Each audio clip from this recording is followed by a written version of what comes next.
कृपा है। कबीर दास जी कोई बहुत बड़े विद्वान नहीं थे। भक्तिमती मीराबाई कोई बड़े बड़े विद्यालयों में जाकर के उन्होंने बहुत नॉलेज ली हो, ऐसा नहीं है।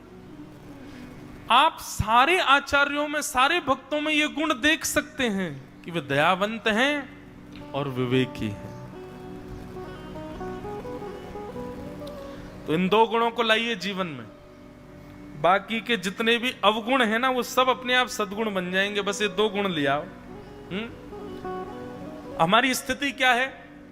हमने चावल तो उबाल लिए, दूध तो डाल दिया, केसर भी डाल दी, इलायची भी डाल दी, खीर बनाने की सब सामग्री आधा औटा दिया, उसको बिल्कुल रबड़ी जैसी खीर हो गई तैयार। लेकिन अभी तक उसमें सत्संग रूपी खांड नहीं डाली, मिश्री नहीं डाली है। और माफ कीजिए, आप खीर में चाहे बहुव्यंजन डाल दो, इलायची डाल दो, किशमिश डाल दो, केसर डाल दो, बढ़िया वाला दूध डाल दो, आधा औटा दो, रबड़ी जैसी कर दो, लाल लाल हो जाए। खीर बनाने का एक बढ़िया तरीका बताएं। हम मंच से यहां कथा, एक चीज मैंने अनुभव की, कथा में कोई विषय चले, अगले दिन प्रसादी में उसका दर्शन होता है। तो एक और इतना अच्छा सुख मिलता है। हर जैसे आज 5वां दिन है तो आज 5 प्रकार का मिष्ठान था भोजन में। आप लोग पता नहीं अनुभव करने, हमको तो हो जाता है। आज 5 प्रकार की तो खीर थी। अब मैं वो साथ में भैया थे, उनसे बार बार मैंने कहा ये क्या है? बोले खीर। अच्छा, फिर थोड़ी देर वो घूम के आए, मौन और रहता है मेरा, मैं बोल तो सकता नहीं। फिर मैंने फिर बोला, मैंने सुनी ये क्या है? वो पूछ के आए, बोले खीर। मैंने कहा अच्छा। फिर मैंने कहा तीसरी ये क्या है? ये थोड़ी सांवली सी। बोले ये भी खीर है। मैंने कहा कितनी खीर है? बोले 5 खीर है। आज 5वां दिन है कथा का, इसलिए 5 खीर। कल हमने दाल बाटी का नाम लिया तो आज बाटी भी बनी थी कथा में। खीर बनाने का एक बढ़िया तरीका बताएं।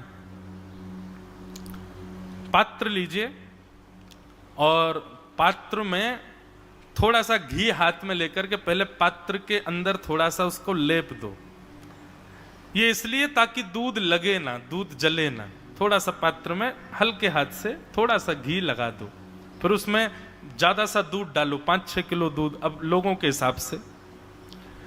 दूध को तब तक औटाओ जब तक वो आधा ना हो जाए। इसको हमारे यहां बोलते हैं अधौटा। उसमें फिर बढ़िया केसर डालो, इलायची डालो, चावल डाल दो, और भी जो बढ़िया आपको भाव लग रहा हो वो सब। वैसे यहाँ बनती तो बहुत ही बढ़िया है, इतनी बढ़िया बनती है कि रोटी खाने की इच्छा कम होती है। वो मिठाई इतना बढ़िया लगता है कि उसी को पालें। और हमारा तो पेट इतना भर जाता है, सवेरे 5 बजे से लेकर के और 10 बजे तक तो नियम में रहते हैं, पर 10 बजे के बाद इतनी भूख लगती, बाल भोग ही इतना कर लेते हैं कि राजभोग की जगह ही नहीं बचती पेट में। 12 बजे जब जाते हैं तब मन में आता है कि कल बाल भोग कम कर लें ताकि राजभोग भी खा सकें। इतना बढ़िया प्रसाद। ऐसी खीर बना करके फिर उसको बढ़िया मिट्टी के बर्तन में रखो। आप देखना, श्री कृष्ण या हमारे ठाकुर जी के सन्मुख पधरानी नहीं पड़ेगी, ठाकुर जी स्वयं आएंगे उसको पाने के लिए। ऐसे मधुर भाव से बनाओ। बंधु देखो, कला आपके अंदर कोई भी हो, उस कला का प्रस्तुतिकरण, मैंने कल भी कहा था, आज भी कहूंगा, वो कला का प्रस्तुतिकरण, उस कला का भाव ठाकुर जी की प्रसन्नता के लिए करो। वो कला ही आपकी भक्ति बन जाएगी। आपको अन्य और एक और बात कहें, जो कलाकार हैं जिनके पास मिल जाएंगे ठाकुर जी, इसका मतलब ये नहीं कि नाम जप कम करो, कथाएं मत सुनो, नहीं, ये सब तो करना है, पर इतनी मात्रा में करने की आवश्यकता नहीं है। जिनके पास कोई कला नहीं है उनको तो बहुत नाम जपना पड़ेगा, उनको तो बहुत कुछ करना पड़ेगा, तब जाके ठाकुर जी प्रसन्न होंगे। लेकिन आप यदि किसी गुण कला से युक्त हो, उसी को प्रस्तुत कर दो ठाकुर जी के सामने। ठाकुर जी मिलेंगे, प्रसन्न हो जाएंगे, आनंदित हो जाएंगे।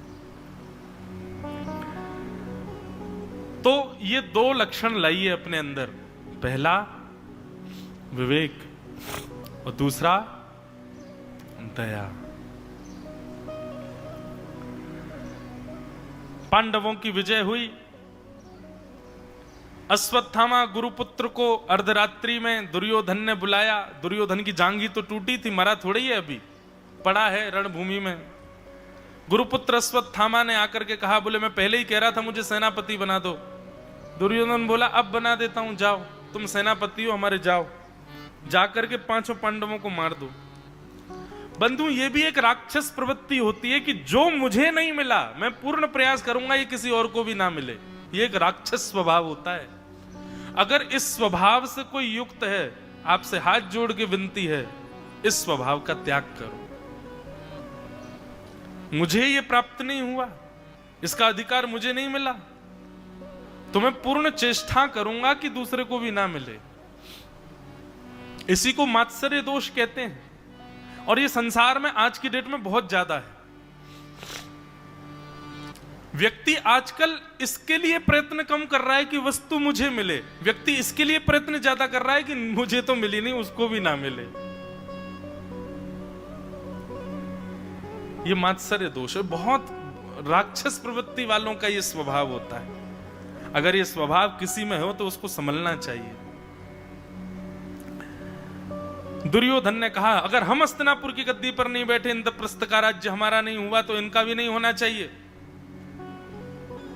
अरे बहुत देख लिया, धर्म से युद्ध, धर्म से युद्ध, अब हम भी अधर्म करेंगे, सोते हुए पांडवों को मार दो, जाओ। अश्वत्थामा सोते हुए पांडवों को मारने के लिए गया, लेकिन जिनके रक्षक स्वयं सुदर्शन चक्र धारण करके खड़े हों, उसको कोई कैसे मार सकता है? भगवान पांडवों के पास गए और उनको एक लोभ दिया कि राजा तब तक विजयी नहीं माना जाता जब तक हंस का दर्शन ना कर ले। चलो मेरे साथ जल्दी, तुमको हंस दिखा के लाना है। 5 पांडव भगवान कृष्ण के साथ चले गए अर्धरात्रि में, लेकिन द्रौपदी के 5 पुत्र सोते रह गए। अश्वत्थामा ने अंधेरे में आकर के देखा नहीं, उसको पहचान भी नहीं हुई, 5 बालकों का सर धड़ से अलग कर दिया। और कहीं कहीं ऐसा बताते हैं कि प्रमाण देने के लिए 5 के सर अपने साथ दुर्योधन के पास लेकर के गया। दुर्योधन ने प्रकाश किया, अश्वत्थामा ने कहा, देखो मैंने 5 पांडवों को मार दिया। दुर्योधन बोला, ये तो ऐसे बोल रहा है जैसे कोई गाजर मूली तोड़ के लाया है। जिस खेत का रक्षक स्वयं कृष्ण रूपी किसान हो, वहां की सब्जी ऐसे कोई नहीं तोड़ सकता है। बड़े बड़ी तिमिंगल मछलियां, भागवत में, महाभारत में कौरवों के वीरों को तिमिंगल नाम से पुकारा गया। तिमिंगल मछली, तिमिंगल मछली किसको कहते हैं? एक मछली होती है, वो मछली कैसी होती है? बोले तिमिंग नाम का एक पक्षी होता है। वो तिमिंग नाम का पक्षी, उसको जब भूख लगती है तो वो वन के ऊपर जाता है और अपने दोनों पंजों में, एक पंजे में एक हाथी, दूसरे पंजे में दूसरे हाथी, 2 हाथियों को पंजे में लेकर के आकाश में उड़ता है। सोचो पक्षी कितना बड़ा होगा, हाथी इतने विशाल होते हैं। 2 पंजों में 2 पक्षियों को लेकर के जो आकाश में उड़ जाए वो तिमिंग पक्षी, और 2 हाथियों के सहित जब तिमिंग पक्षी आकाश में उड़ता उड़ता समुद्र के मार्ग पर जाता है, तो 2 हाथियों सहित उस तिमिंग पक्षी को एक तिमिंगल नाम की, महाभारत युद्ध में कौरवों के योद्धाओं को क्या कहा गया? बोले तिमिंगल मछली। ये साधारण नहीं है कौरवों की सेना, एक से एक बड़ा योद्धा था वहां पर। दुर्योधन कहता है, इतनी बड़ी बड़ी तिमिंगल मछलियां हमारे कौरवों के महासागर में, वे इन 5 पांडव रूपी छोटी छोटी मछलियों का बाल बांका नहीं कर पाई, और ये नेक्सा सा, ये अश्वत्थामा कह रहा मैंने 5 के सर धड़ से अलग कर दिए। दिखाओ तो। बोले मुझे पता था तुमको विश्वास नहीं होगा, इसीलिए लेके आया हूं, थैला खोल दिया, लो देखो। प्रकाश करके देखा। कहीं कहीं ऐसी कथा भी बताते हैं कि भीम ने वो दुर्योधन ने एक सर लेकर के और ऐसे हाथ में पकड़ करके उसको जोर से दबाया। जैसी दबाया तो जैसे फल भेदन हो जाता है वैसे वो भेदित हो गया। उसी से ही वो पहचान गया कि नहीं, ये पांडवों के मस्तिष्क नहीं हो सकते, इतने साधारण नहीं है पांडव। और प्रकाश करके जब देखा तो वे 5 द्रौपदी के निर्दोष बालक थे। इस शोक में दुर्योधन के प्राण निकल गए कि इन निर्दोष बालकों का क्या दोष था, इनको क्यों मार दिया। अरे ये हमारे परिवार के आगे के वंश हैं, हमारा पूरा परिवार खत्म हो चुका है, ये बालक ही हमारे आगे के वंश को चलाने वाले थे, इन्हीं को नष्ट कर दिया। दुर्योधन के शोक में प्राण निकल गए कि मैं ही अपने वंश का नाश कारक बन गया।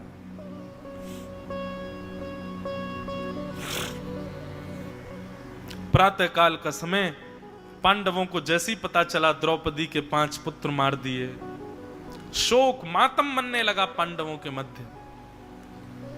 अर्जुन ने जाकर के जैसे ही देखा रक्त की धार बह रही है, द्रौपदी के सामने अपने गांडीव धनुष को उठाकर के प्रतिज्ञा लेने लगा, तुम चिंता मत करो द्रौपदी, मैं तुमको वचन देता हूं, तुम्हारे बालकों की रक्षा तो नहीं कर पाया, लेकिन जिसने भी तुम्हारे बालकों की हत्या कर रही है वो कहीं भी हो, इंद्र के लोक में भी यदि पहुंच गया होगा तो वहां से भी घसीट करके लाऊंगा, उसका सर धड़ से अलग करके उसके रक्त से तुम्हारे केशों को रंगित करूंगा। क्रोध में भर गया अर्जुन। भगवान बार बार हाथ पकड़ते हैं अर्जुन का, अर्जुन क्रोध में कुछ भी करो पर निर्णय कभी मत लो। लेकिन बंधुओं, जब क्रोध आता है तब ज्ञान देने वाले या संभालने वाले लोग हमको बड़े बुरे लगते हैं कि क्यों संभाल रहे हैं हमको, मुझे करने दो बस। क्रोध बंधुओं, लोग बोलते हैं क्रोध को कैसे कम किया जाए।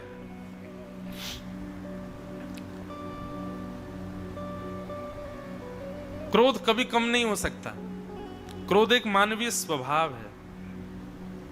बस आप एक चीज को अपने वश में कर सकते हैं, क्रोध में मौन हो जाओ। मौन से बढ़िया क्रोध को वश में करने का और कोई उपाय नहीं। और ये मैंने पिछले 5 दिनों में अनुभव कर लिया है।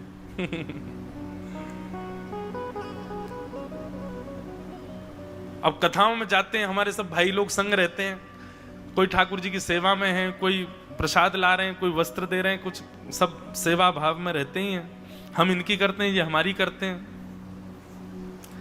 अब उसमें अब मनवांछित जब इनके भाव होते हैं, अब मैं तो मौन हूं, ये लोग खूब बोलते हैं और ये पूर्ण प्रयास करते हैं कि महाराज जी भी बोल जाएं।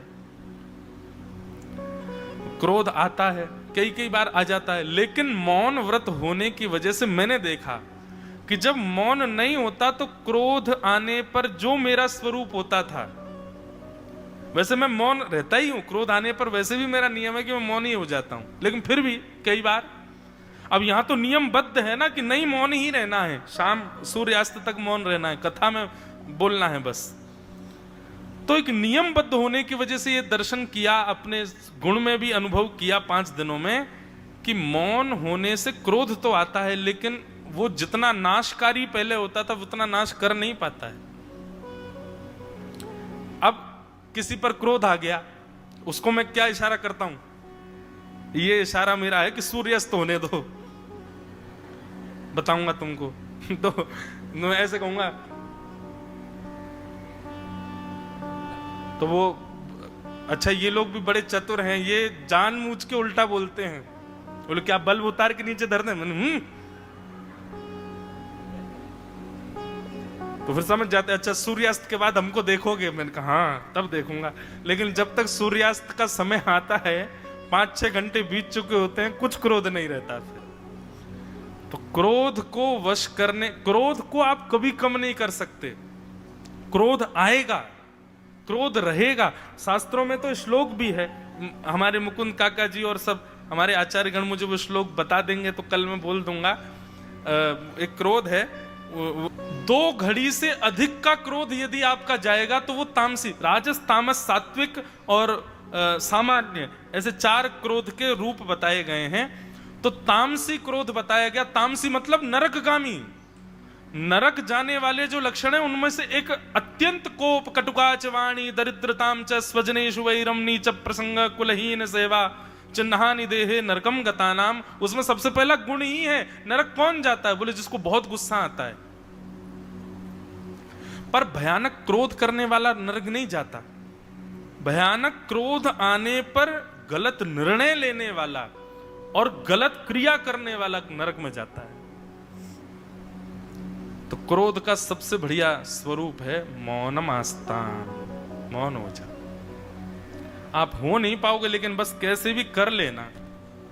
और सबसे बढ़िया ये 2 अंगूठों है ना, इनको बीच में यहाँ दबा के यूं मुट्ठी बांध करके बस आंख बंद करके बैठ जाओ, लंबी लंबी सांस लो, चुपचाप बैठे रहो, बस 2-3 घड़ी तक प्रतीक्षा करो।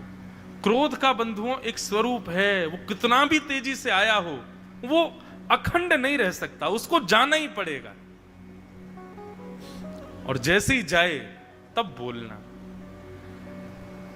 बस इतना समझ लीजिए, क्रोध आने पर निर्णय नहीं लेना है, बस उस समय अपने आप को संभाल करके रखना है। उसके बाद आप संभाल लो, फिर जो निर्णय लोगे वो हितकारी होगा। भगवान बार बार अर्जुन का हाथ पकड़ते हैं, क्रोध मत कर, क्रोध मत कर, क्रोध मत कर। लेकिन अर्जुन हाथ छटकार देता है अपना, बोले कि नहीं, मैं 5 बालकों के हत्यारे को मार के लाऊंगा, आदि आदि बात। भगवान बोले पछताएगा तो मेरे पास ही आएगा, चल तू देख क्या करता है। कृतवर्मा, अश्वत्थामा आदि 3 लोग बचे थे। तीनों की जांच की गई तो अश्वत्थामा दोषी करार साबित हो गए, इसी ने मारा है। जैसे ही अश्वत्थामा का दोष सिद्ध हुआ, अश्वत्थामा भागा रथ में बैठ करके, महाराज ठाकुर जी पीछे रथ लेकर के भागे अर्जुन का। थोड़ी दूर जाने पर दिखा कि अश्वत्थामा को लगा बचने वाला तुम हूं नहीं, उसने तुरंत ब्रह्मास्त्र अभिमंत्रित करके अर्जुन के ऊपर छोड़ दिया। जैसे ही ब्रह्मास्त्र आकाश में आया, ब्रह्मास्त्र को देख करके अर्जुन कांपने लगा कि पाहि कृष्ण कृष्ण महाबाहो भक्तानां भयंकर त्वमेको दय्यमानानां अपवर्गोऽसि संस्कृते। चरणों में गिर गया अर्जुन, बोले भगवान ये ब्रह्मास्त्र है, इससे मेरी रक्षा करो। भगवान बोले कायरों की तरह नीचे नहीं बैठो, खड़े हो। ब्रह्मास्त्र विष को विष काटता है, लोहे को लोहा काटता है। ये अश्वत्थामा है, इसको ब्रह्मास्त्र चलाना आता है, वापस बुलाना नहीं जानता। लेकिन तुम ब्रह्मास्त्र चलाना भी जानते हो और उसको शांत करना भी जानते हो। तुम भी ब्रह्मास्त्र छोड़ो, दोनों ब्रह्मास्त्र टकरा करके शांत हो जाएंगे, दोनों को अपने पास बुला लेना। अर्जुन ने तुरंत खड़े होकर के ब्रह्मास्त्र छोड़ा और छोड़ करके ब्रह्मास्त्र को शांत कर दिया और दौड़ करके पकड़ लिया अश्वत्थामा के केशों को, उसके हाथ पांव बांध करके रथ के चक्के से घसीटते हुए लेकर के आया अर्जुन। हल्ला हो गया। द्रौपदी को पता चला मेरे निर्दोष बालकों का हत्यारा। द्रौपदी को जैसे ही पता चला मेरे निर्दोष बालकों का हत्यारा मिल गया है, देखने के लिए बाहर आई कौन है। और द्रौपदी ने जैसे ही देखा गुरुपुत्र अश्वत्थामा। द्रौपदी कहती है उवाच चासहन्तस्य वन्धनानयनं सतिं मुच्यतामेष ब्राह्मणो नितरां गुरु। द्रौपदी जैसे ही बाहर आई और देखा कि हाथ पांव बंधे हुए हैं, ये कोई और नहीं है, गुरु का बेटा गुरुपुत्र अश्वत्थामा। तुरंत द्रौपदी गई और जाकर के उसके हाथों को मुक्त करने लगी, उसको खोलने लगी। अर्जुन कहने लगे क्या कर रही हो, ये तुम्हारे बालकों का हत्यारा है द्रौपदी। अर्जुन मैं आपके आगे हाथ जोड़ती हूं, अर्जुन इसको मत मारिए। अरे देखिए तो सही ये कौन है, ये हमारे गुरुपुत्र हैं और गुरुपुत्र गुरु समान होते हैं, हम उन पर कैसे अत्याचार कर सकते हैं। हमने गुरु के साथ तो युद्ध किया, युद्ध में गुरुदेव मारे गए, बाण चलाना सिखाया आप सब लोगों को जिन गुरु ने, उनका पुत्र है ये, इसको मत मारिए।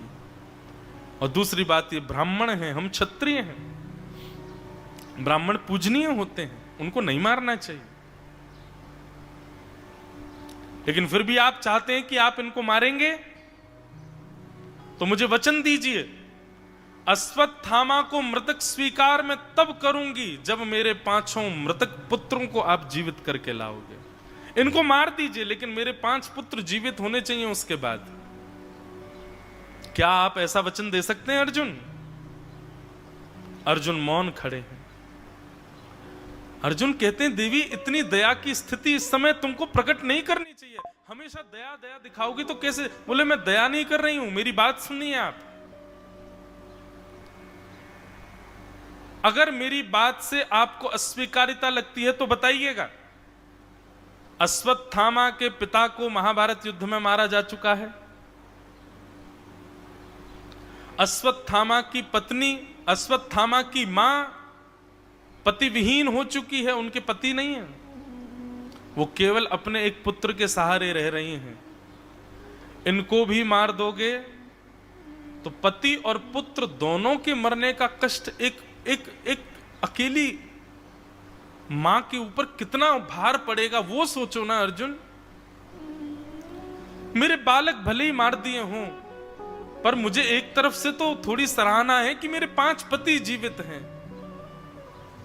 लेकिन इनकी मां का क्या? पति पहले मर गया, पुत्र को हम मार देंगे तो वो कहां जाएंगी?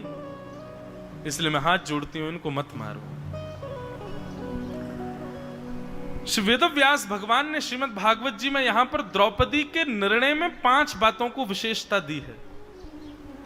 द्रौपदी ने जो ये अश्वत्थामा को न मारने का निर्णय लिया है, इसमें 5 बातें मुख्य हैं। और प्रत्येक मानव को चाहिए किसी भी निर्णय से पहले इन 5 भावों का विचार करे। सबसे पहला, धर्म क्या है? कहीं मैं जो करने वाला हूं, मेरा जो निर्णय है, वो कोई अधर्म तो नहीं है? सबसे पहले धर्म का विचार करो। द्रौपदी के जो निर्णय है उसमें धर्म है, पूर्ण रूपेण धर्म है।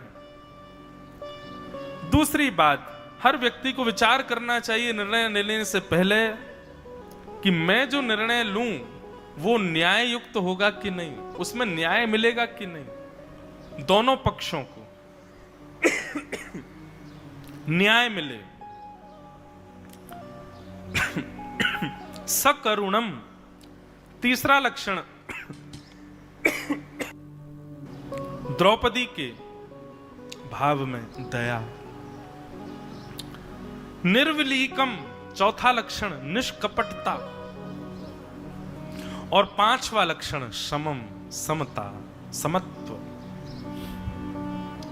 ये 5 बातों का हर व्यक्ति को विचार करना चाहिए। धर्म, न्याय, दया, निष्कपटता और समत्व। इन 5 को केंद्र में लेकर के ही निर्णय लेना चाहिए। और द्रौपदी की बात में ये 5 चीजें, धर्म भी है, न्याय भी है, करुणा भी है, निष्कपटता भी है और समता भी है। द्रौपदी की बात से युधिष्ठिर सहमत हो गए। अर्जुन, मैं द्रौपदी के पक्ष में हूं, मत मारो। अर्जुन ने भीम की ओर देखा। भीम बोला, तू छोड़ दे, मैं मारूंगा। नकुल सहदेव बोले, हम भी द्रौपदी के पक्ष में। प्रजा को देखा, प्रजा ने कहा, हमारे हवाले कर दो, हम देख लेंगे इसको। आहा, कि निशम्य भीम गदितम द्रौपद्यश्च चतुर्भुज आलोक्य वदनम सख्य।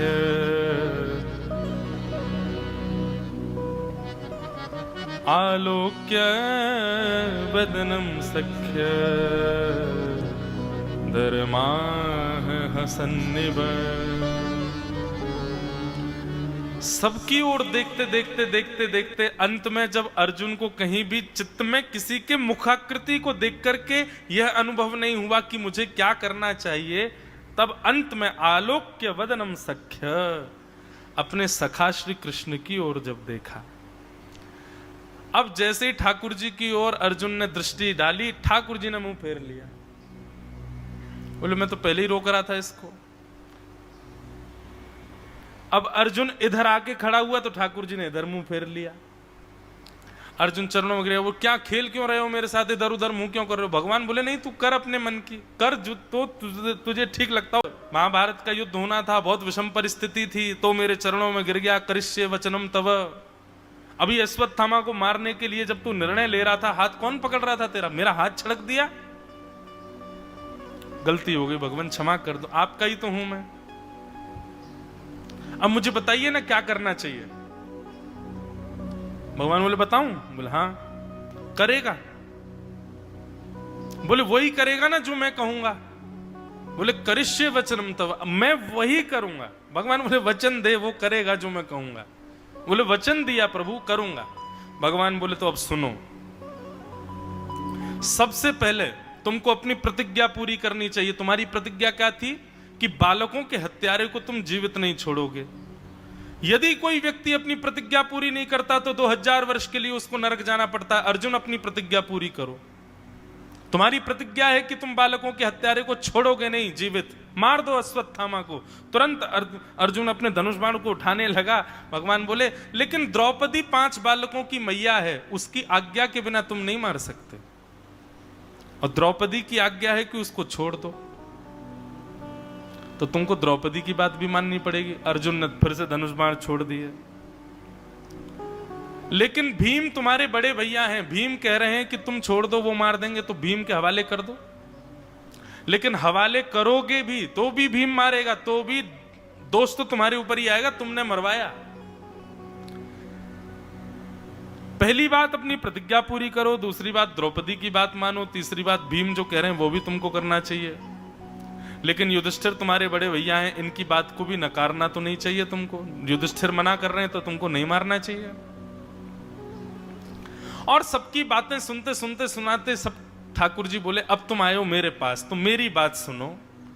ब्रह्म बंधुर न हंतव्य, ब्राह्मण कैसा भी क्यों ना हो उसको मारना नहीं चाहिए। लेकिन अर्जुन बालकों का हत्यारा कोई भी क्यों ना हो उसको छोड़ना नहीं चाहिए। अर्जुन क्या समझ में आई बात?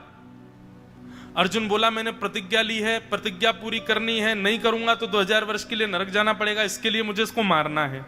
द्रौपदी की आज्ञा का पालन करना है क्योंकि उसी के 5 पुत्र थे, तो द्रौपदी कह रही है नहीं मारना है। भीम की बात माननी है, भीम कह रहे हैं मारना है तो इसको मारना है। युधिष्ठिर जी मना कर रहे हैं इसको नहीं मारना है, मारना है नहीं मारना है, मारना है नहीं मारना है, और अंत में आप कह रहे हैं कि ब्राह्मण कैसा भी क्यों ना हो उसको मारना नहीं चाहिए, ये ब्राह्मण है इसको मारना नहीं है। लेकिन बालकों का हत्यारा कोई भी क्यों ना हो उसको छोड़ना नहीं चाहिए, ये बालकों का हत्यारा भी है। ठाकुर जी मैं पागल हो जाऊंगा, मुझे नहीं समझ आ रहा मैं क्या करूं,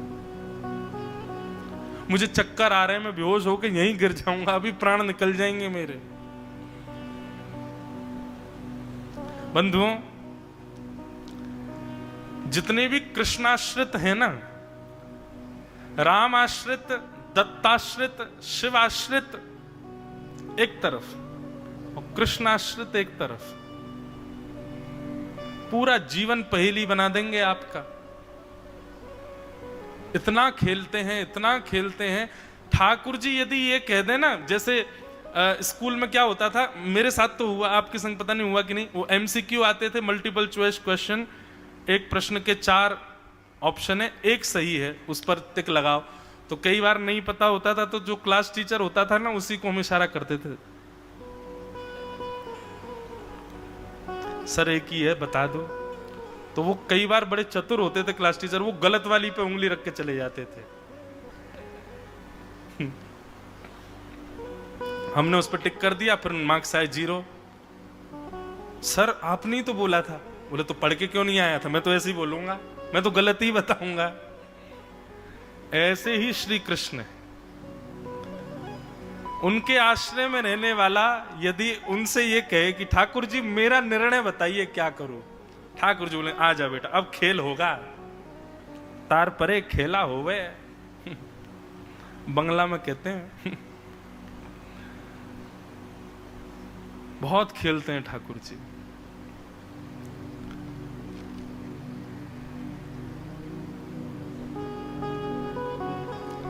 अर्जुन सिर पकड़ करके बैठा, मैं क्या करूं? भगवान बोले तूने वचन दिया था जो कहूंगा सो करेगा, अब कर। बोले ये कैसा निर्णय दिया आपने, ये ब्राह्मण है, इसको मैं मार नहीं सकता, बालकों का हत्यारा छोड़ नहीं सकता, और मेरी प्रतिज्ञा याद दिला दी, और ये सब बात मैं क्या करूं भगवान। ठाकुर जी बोले विचार कर, थोड़ा मनन कर, मैंने जो कहा है करना वही है तुझे, बस थोड़ा एक बात सदैव याद रखना, आप सीधे सीधे गीता जी पढ़ोगे आपको कभी समाधान नहीं मिलेगा। तत्श्रवणवन प्रपठन विचारण परो, आप जब तक विचार नहीं, देखो केवल भोजन पा लेने से आपको तृप्त, आप पुष्ट नहीं होगे, भोजन को पचाना भी तो आवश्यक है। भगवान श्री कृष्ण के द्वारा कहे गए जितने भी ज्ञान उपदेश हैं ये सब भोज्य पदार्थ की तरह हैं, इनको पचाना पड़ेगा, और इनके पचाने का एक ही उपाय है, क्या, मनन, चिंतन करो। श्री कृष्ण ने यदि एक बात कही है तो कम से कम उस विषय पर 2 घंटे मनन होना चाहिए, तब जाकर के आपको मूल प्राप्त होगी। भैया वो नवनीत चौरम हैं, वो नवनीत के चोर हैं, मक्खन चुराते हैं, इसी से ही प्रमाण पता चल जाना चाहिए कि श्री कृष्ण मूल देते हैं, और मक्खन ऐसे ही नहीं निकल आता है, दही बिलोना पड़ता है, मेहनत करनी पड़ती है, श्रम करना पड़ता है, पसीना बहाना पड़ता है, तब जाकर के दही मंथन से मक्खन प्रकट होता है। भगवान की हर बात श्री कृष्ण वाच, भगवान वाच, जहां कहीं भी आ रहा हो उस विषय को कम से कम 2 घंटे मनन कीजिएगा, तब आपको उसमें से कुछ सुंदर बात समझ में आएगी। एक बार की बात से आपने समझ लिया, हो ही नहीं सकता। अर्जुन नेत्र बंद करके बैठा है, सब लोग कह रहे हैं बताओ ये कैसा क्या हो रहा है यहाँ पे, अश्वत्थामा बांध के पटक रखा है, अर्जुन यहाँ ध्यान लगा रहा है, भगवान ने जो कहा है उसका चिंतन कर रहा है। और क्षण भर के चिंतन के बाद अर्जुन ने नेत्र खोले, प्रसन्नता आ गई मुख पर। भगवान बोले समझ गया? बोले हाँ। क्या समझ में आया? बोले ब्राह्मण है, इसको मारना नहीं है, बालकों का हत्यारा, इसको छोड़ना नहीं है, इसका मतलब मृत्यु दंड से बड़ा दंड इसको देना है, और ऐसा दंड देना है जिसमें ये दंडित भी हो और जीवित भी रहे। भगवान बोले हाँ। और वो दंड क्या है अर्जुन? बोले भरे समाज में अपमान, ये मृत्यु से भी बड़ा दंड है। भगवान बोले जाओ यही करो। और भरी सभा में अश्वत्थामा की आधी मूंछ, आधी दाढ़ी, आधे केश और शिखा छेदन कर दिया उसका। ब्राह्मण की सबसे बड़ी पहचान शिखा है, उसका शिखा छेदन करके, और मणिम जहार मूर्धन्यम, उसकी ब्रह्म तेज की मणि को लेकर के छीन करके। बंधुएं, ब्रह्म तेज की मणि क्या है? हर ब्राह्मण के मस्तिष्क में ब्रह्म तेज की मणि होती है, ऐसा हमारे आचार्य प्रवर कहते हैं। जो ब्राह्मण त्रिकाल संध्या नहीं करता, जो ब्राह्मण गायत्री उपासना नहीं करता, जो ब्राह्मण ब्राह्मणोचित कर्म नहीं करता, जो ब्राह्मण स्वयं अध्ययन नहीं करता, दूसरों को अध्ययन कराने से पूर्व, आदि आदि ये सब बातें हैं, उसकी ब्रह्म तेज की मणि अपने आप ही हरित हो जाती है। लेकिन जो ब्राह्मण ब्राह्मणोचित कर्म करता है, वो चाहे कैसा भी हो, उसके रूप में एक आकर्षण आ जाता है, उसके नेत्रों में, उसकी वाणी में, उसके शब्दों में जब वेदों की लहरियां लहराती हैं, वो सबके चित्त का हरण कर लेती हैं।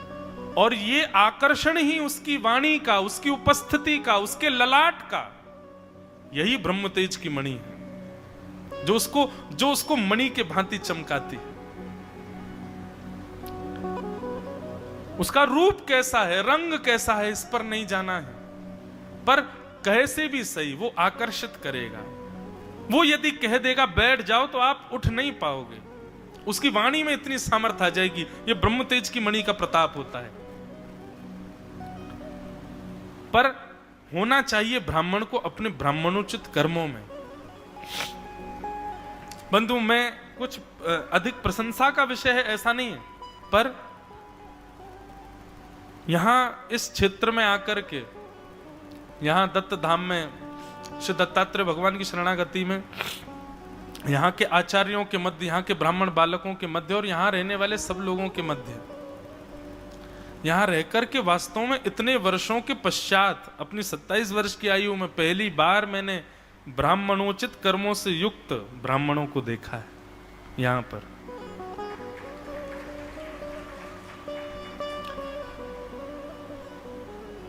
वे जब बोलते हैं, अरे बोलते क्या, परसों आप लोग नृत्य करने लगे यहां पर, तो मेरे मन में क्या आया कि नहीं, ये मानव नहीं, पंडित जी नहीं, कोई ब्राह्मण नहीं, साक्षात वेद नृत्य कर रहे हैं। ऐसा लग रहा था ऋग्वेद, यजुर्वेद, सामवेद, अथर्ववेद ही नृत्य कर रहे हैं भुजा उठा करके। और सबसे बड़ी बात, कोई जाति विशेष पर प्रवचन नहीं कर रहा हूं, आजकल पीछे पड़ जाते हैं लोग, पर यहां इस स्थान का माहौल ही ऐसा है कि यहां पर अन्य कोई किसी और वर्ण का होगा भी ऐसा लग ही नहीं रहा है। सबके यथाउचित कर्म, आलस्य विमुक्त, अध्ययनशील, षोडशोपचार, राजोपचार से युक्त। अरे प्रसाद भी पाने जा रहे हैं तो वहां पर भी वैदिक मंत्र और अपने समर्थ गुरुओं के सुंदर कहे गए श्लोकों को युक्त करके और उसी से ही वाचन करते हैं। गोदावरी जी में स्नान करने के लिए जा रहे हैं, त्रिकाल तो हैं नियम, कईयों के 2 काल हैं, सुबह और मध्य में। तो गोदावरी जी में स्नान से पूर्व सूर्य अर्घ करेंगे, गोदावरी जी को प्रणाम करेंगे, जैसा जो नियम उचित होता है वैसा करेंगे। ऊर्ध्वपुंड त्रिपुंड से युक्त मस्तिष्क है, गौखुर के समान सबकी शिखा है। देख करके लगता है कि यहाँ सब ब्राह्मण ही दिख रहे हैं। ब्राह्मण का मतलब भगवत प्रिय, यहाँ सब भगवत प्रिय दिख रहे हैं। यहाँ कोई कथा सुनने बाहर से भी आ रहा है ना, वो भी भगवत प्रिय लग रहा है, वो भी लग रहा है ये भी ब्राह्मण ही है। ये स्थान का ऐसा माहौल है यहाँ का। पर मैंने अपने जीवन में बहुत वर्षों बाद ऐसा देखा और देख करके बहुत प्रसन्नता है। कभी महाराज जी भविष्य में नासिक में अगर शहर में भी कथा हुई ना, हम रुकेंगे दत्त धाम में यहीं से जाया करेंगे। तो नासिक में कोई कथा भी करावे तो उसको हम पहले ही बोल देंगे, भैया एक ही शर्त पर कथा होगी, हम रुकेंगे दत्त धाम में। बस कथा सुनाने जाएंगे मंच पर, बाकी यहीं रहेंगे। आनंद, इतना सुख मिलता है यहाँ, ऐसा लगता है कि साक्षात श्री दत्त प्रभु ही विचरण कर रहे हैं। कल रात्रि 1 बज गया था यहां उत्सव को। अब देखो महाराज जी, मुझे तो सरप्राइज था कि शाम को ऐसा कोई उत्सव, मुझे लगा कि हम लोग ही कुछ गाएंगे बजाएंगे, पर यहां शाम को जब देखे गंधर्वजन यहां विराजमान हुए। कल कथा में अनायास ही गंधर्वों की चर्चा चल रही थी। महाराज जी और यहाँ के परिकर ने तो नहीं बताया कि शाम को कार्यक्रम क्या है, पर श्री दत्त भगवान ने कथा में तो खूब बुलवाया। कल गंधर्वों की चर्चा, संगीत की चर्चा, तानसेन की चर्चा, हा हा हू गंधर्व की चर्चा, सरस्वती जी की चर्चा, देवदत्ताम मिमाम वीणाम स्वरत ब्रह्म विभूषिताम, राग रागनियों की चर्चा अनायासी कथा में चल रही थी। मानो श्री दत्त भगवान ही मेरे को संकेत कर रहे थे, बोले आज गंधर्व जन आए हैं कथा में। मुझे पता नहीं था, उपस्थिति उनकी थी यहां पर, और उस उपस्थिति से अपने आप कथा में वही चर्चा चल रही थी। तो निश्चित है ये स्थान सामान्य नहीं है। एक बात बताएं, 5 स्थान मिले कलयुग को। द्योतम पानम स्त्रियः सूना यत्रा धर्मश्चतुर्विधः पुनश्च याचमानाय जात रूप मदात प्रभो। श्रीमद् भागवत में बताए गए इन 5 स्थानों के अलावा 6वां कोई स्थान नहीं है जहां पर कलयुग रहता है। 5 स्थान कौन कौन से? द्यूतम जुआ, पानम मदिरा पान और भक्ष सेवन, स्त्रियः परिस्त्री संग परपुरुष संग, सूना हिंसा, और 5वां है अनीति से कमाया गया धन। ये 5 ही वस्तु कलयुग को प्रकट करती हैं। और एक बात बिल्कुल निश्चित मान लीजिएगा, जिनके जीवन में या जिस स्थान पर इन 5 भावों का अभाव होगा वो स्थान कलयुग है ही नहीं, वो सतयुग है। क्योंकि कलयुग का स्थान, कलयुग युग का नाम भले ही है, पर कलयुग बंधा हुआ है इन 5 स्थानों में। इसके अलावा 6वां स्थान नहीं है कलयुग का। इसका मतलब क्या है? जहां ये 5 नहीं है वो सतयुग ही है। और ये बात कहने में मुझे कोई अतिशयोक्ति नहीं। श्री दत्त धाम, दत्त क्षेत्र जो है साक्षात सतयुग ही है। यहां कलयुग का दर्शन नहीं है। बताओ कहां द्यूतम दूर दूर तक दिख रहा है आपको? जुआ दूर तक, यहां धन चढ़ाने की पेटी तक नहीं है मंदिर में। द्यूतम, पानम भूले ही जाओ। यहां पर जल भी गोदावरी जी का ही मिलेगा पीने को, भोजन भी पूरा उसी में सिद्ध होगा। तो बाहर की वस्तु, अच्छा एक और बात, बाहर की वस्तु पाई कब जाए? जब स्वाद ना आ रहा हो। इतना स्वादिष्ट भोजन बनता है, बाहर कौन खाने जाए? पानम, उससे भी विमुक्त है। पर स्त्री पर पुरुष संग कोई भाव ही नहीं हो सकता उसका। तो यहां तो सब दत्त संग है, श्री दत्तात्रेय जी का संग है, गुरु संग है। उसके अतिरिक्त यहां भाव ही नहीं प्रकट हो सकता चित्त में किसी के में। काम का, क्रोध का, वासना का कोई लेश ही नहीं है दूर दूर तक। द्यूतम पानम स्त्रिय सूना, हिंसा, किससे लड़ोगे? आधे से ज्यादा तो मौन है यहां पे।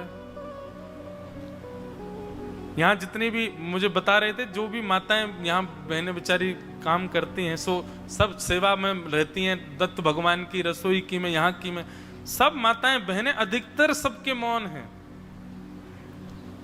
और जो बोल भी रहे हैं तो उनसे बात करने के लिए आपको संस्कृत आनी चाहिए। वो इतने विद्वान है कि उनसे सामान्य बात तुम कर नहीं पाओगे। तो हिंसा भी नहीं है। और अनीति से कमाया गया धन, धन का तो प्रवेश ही पहले यहां पर पता नहीं कहां से भगवत कृपा से ही सब हो रहा है। कैसे मंदिर का निर्माण, कैसे इतने बहुव्यंजन सामग्रियां, सबका पेट, सबको लिए अन्नपूर्णा मैया साक्षात विराजमान है, सबके लिए हो रहा है। कहीं मैंने नहीं सुना किसी, मैंने तो पूछा भी महाराज जी के अपने मंदिर जी से कि कथा में कुछ ऐसा भाव रखें कि दत्त भगवान के मंदिर निर्माण के लिए। बोले नहीं नहीं नहीं, महाराज जी का पूर्ण पहले से ही मना, नहीं कुछ